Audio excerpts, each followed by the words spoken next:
I was little, they had, right where the casino is, see my Uncle Henry and Uncle Mike, on the creek side there, they would come every fall.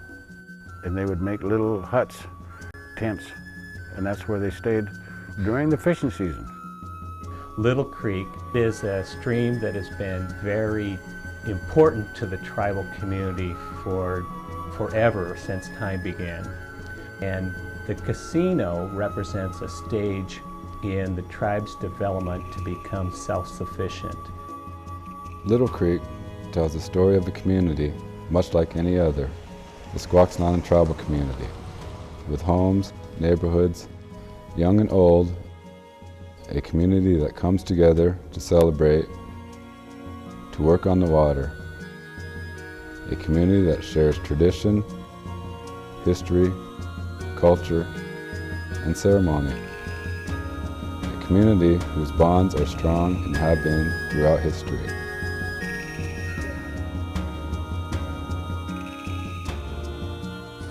To think that there was lots of kids swimming there 600, 700, 800 years ago makes us feel very, very privileged.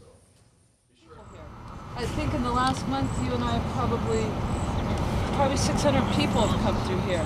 And the one thing that Karen and Ralph tell everybody is it's important to protect our history and that this is all of our history. In the year 2000, an archaeological site was uncovered on Mud Bay, north of Olympia, Washington. This discovery confirmed that site as traditional lands of the Squaxin Island Tribe for over 500 years. Cooperating with the South Puget Sound Community College, the site is now being carefully uncovered in order to preserve its history. In 1854, approximately 147 years ago, the small island now known as Squaxin Island was established as a reservation for 7 clans. The island has become a sacred place of the tribe with its pristine waters, abundance of wildlife, and timeless beauty, preserved forever as an ancestral home.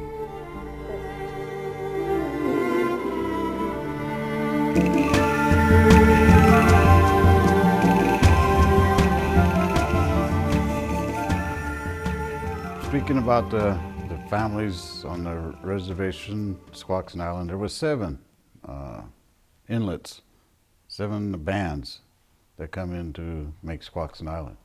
It's becoming more and more a common understanding that there were and are 7 societies that make up the tribe.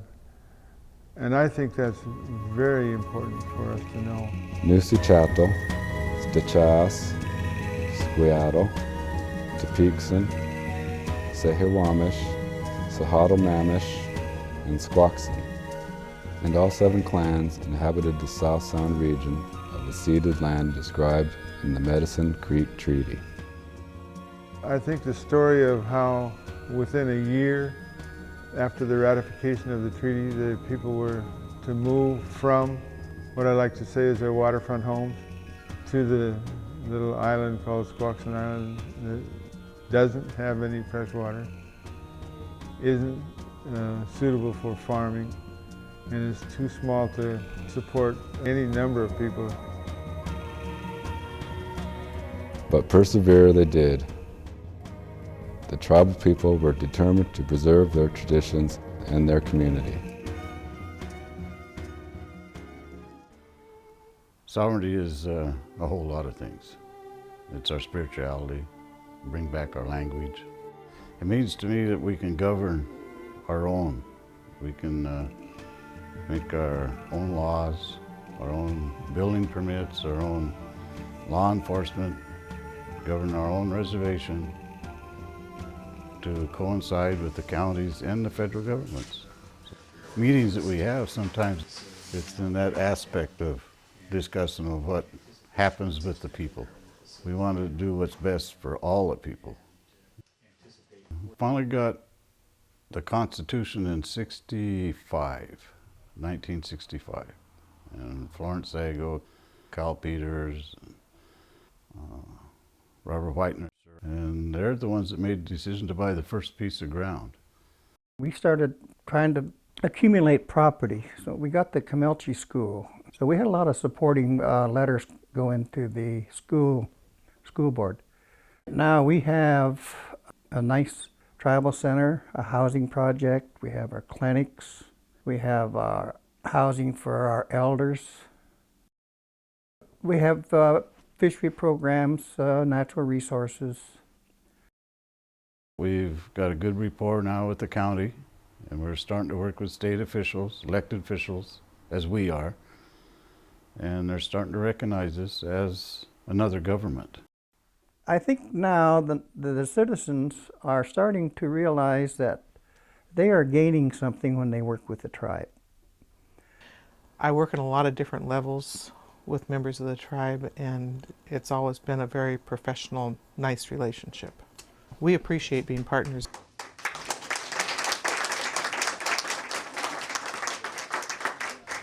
The tribe has contributed a total of $701,530.52 to local agencies.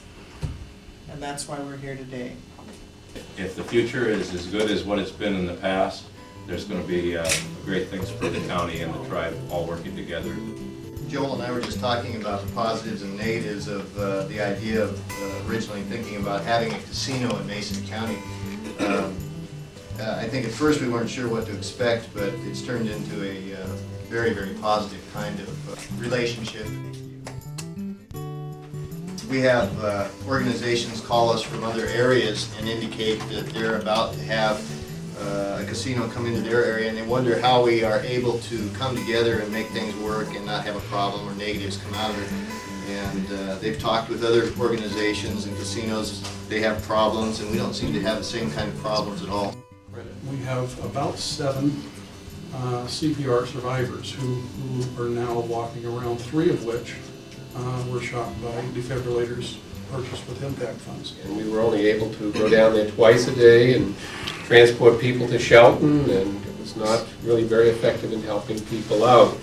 But through these grants, we were able to build a system, and now we are stopping there 14 times a day at a wonderful facility that was also kind of leveraged through this cooperation that we received through the multimodal funding. I brought in federal funds to build the hub project.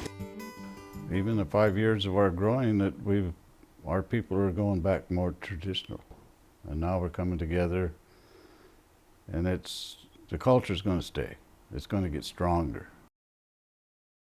We need to begin teaching the children so that they'll grow up with it. I believe that we need to be models.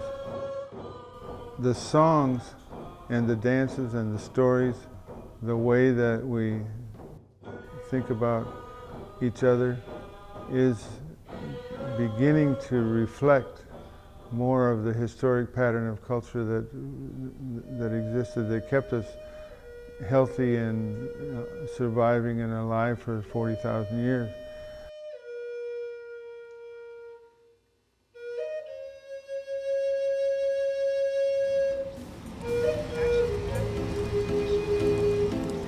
Today, the Squaxin Island Tribe still practices the traditional ways of their ancestors: fishing, clam digging, salmon bakes, gathering sweetgrass, and cattail for weaving. Tribal members still take time producing beautiful pieces of artwork.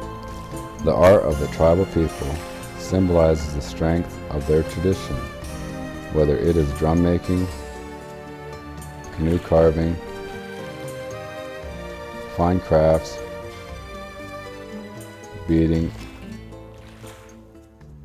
or basketry. I also see the first salmon ceremony as a part of a resurgence and a recognition that there's something important about the culture and the way that we thought about things in the past.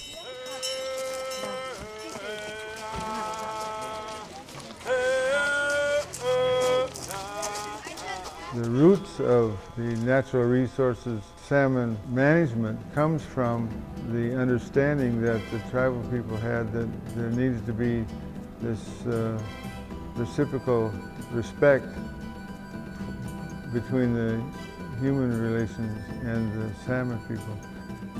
We believe that we don't own the land. We are the caregivers of the land. And if you take care of your land and your wild game, who we consider our brothers, they'll take care of you. Even our younger people coming up today, they understand this. They understand the fact that we got to take care of our land. We got to take care of our resources, take care of our environment, develop economic programs so that we can become self-sustaining. We got to think of 7 generations ahead. When they look back, I would hope they would say, I'm sure glad they did this. The Camilchi Trading Post opened approximately in 1974. I have worked there since it opened. We started out a very small store. Then the tribe started talking about casino. Then they helped build a nice big store with gas pumps. We have approximately 10 people on staff right now. A lot of them have been there for many years. In a real large sense, I believe that economic development is one of the cornerstones of the social good that the tribe can do for its membership. This area someday will be the entrance to a development across Little Creek. If you look at the flags that are posted, we're trying to identify trees so that we can save the significant trees. We anticipate some small commercial developments over here. There will be a 150-foot buffer on the other side of Little Creek. Camilchi Village is a dream in which tribal members would have the opportunity to run light commercial businesses, to help them economically, and to also aid the tribe in its economic development.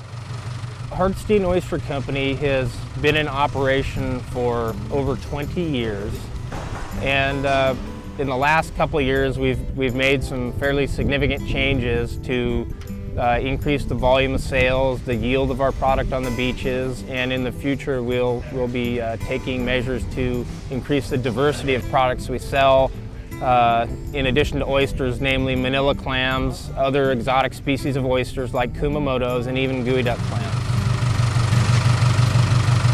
There's a lot of activity here in the summertime, especially it's sort of a tribal hub where people can kind of come in and go as they feel, and we still manage to keep a HACCP certified operation going with regard to oysters, so we're pleased to be able to accommodate both at the same time. Economic development to benefit the community has taken on a new energy with the building of Little Creek Casino.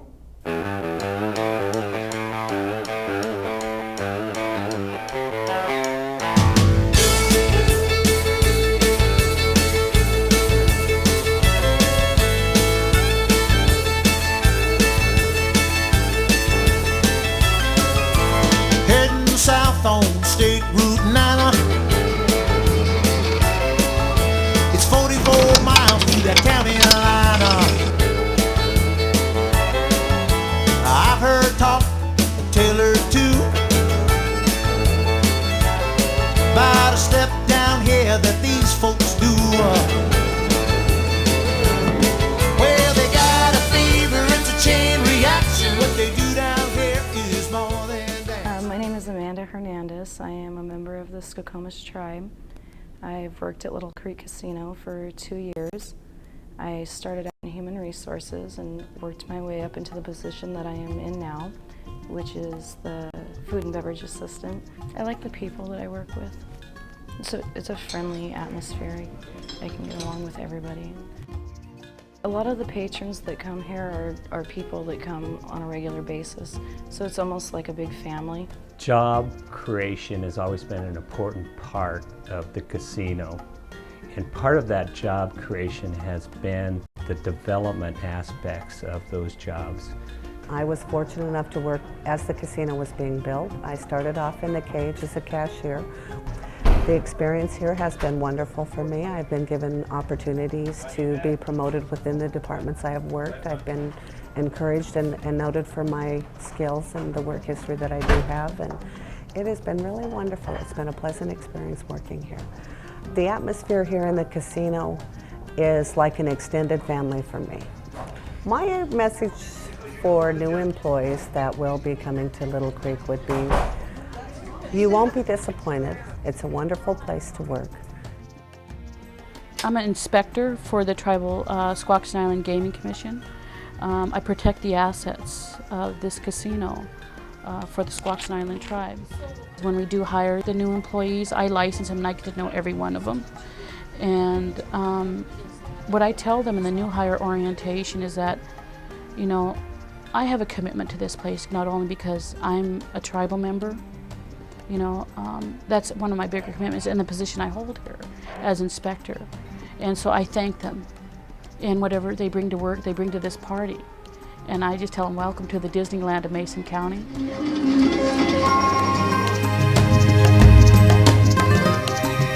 Little Creek Casino is unique in the business world. Casino's profit is directly linked to community development and can be seen in better healthcare services, reliable and accessible transportation systems, increased opportunity for education, and affordable childcare for families. When Little Creek Casino grows, it has a positive impact on the regional economy. Behind the scenes are the people who keep the casino operation going. The members of the Executive Committee and the Gambling Commission work tirelessly to assure that Little Creek Casino is an exemplary employer and a responsible corporate citizen.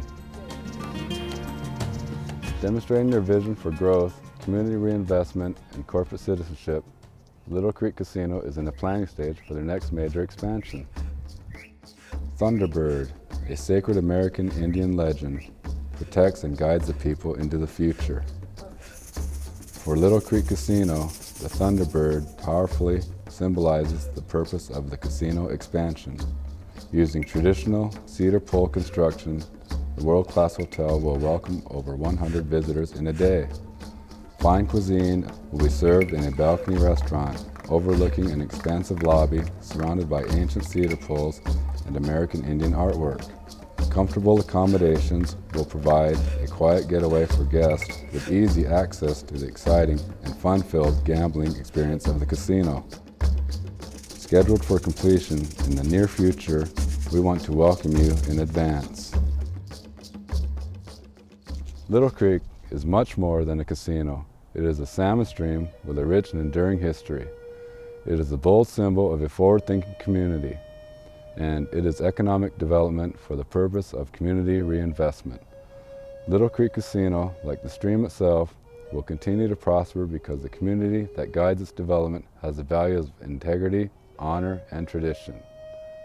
Thank you for joining us. Hoyt, goodbye.